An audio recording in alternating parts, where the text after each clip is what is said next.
Welcome to solverfy. Okay. In this problem, we have two-slit interference by light and electrons. We are first given some information about the distance between the slits. And for the light, the angle that produces a second maximum in the interference pattern, that's this theta equals 0.03 rads.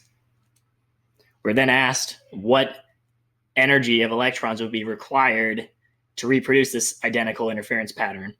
So the equations we'll need to use the two-slit interference equation and the definition of a de Broglie wavelength, lambda equals h over p, the momentum. And our constants will need h, the Planck constant, and the mass of an electron. So let's jump into it. So to start, using our interference pattern for light, we know that d sine theta, that's theta 2 for a second maximum.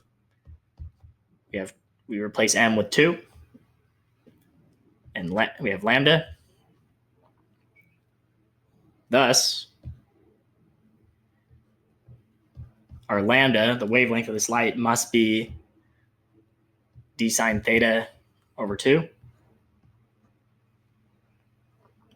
which comes out to be about 3 times 10 to the negative 7 meters.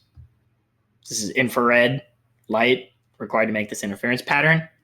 So what we know about infrared light is that it's relatively low energy.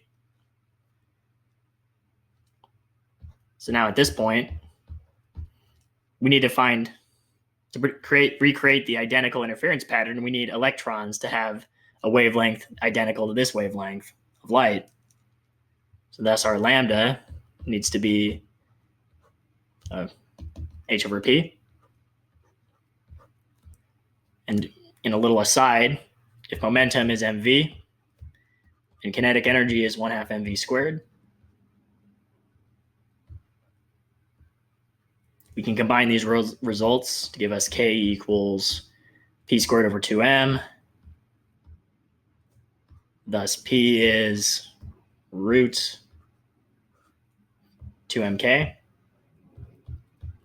Plugging this into the expression for de Broglie wavelength, we have h over root 2mk.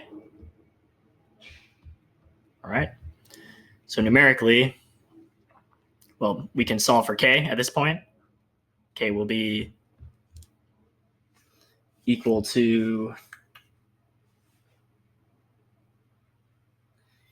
h squared over 2m lambda squared. At this point, we plug in that wavelength, the mass of the electron.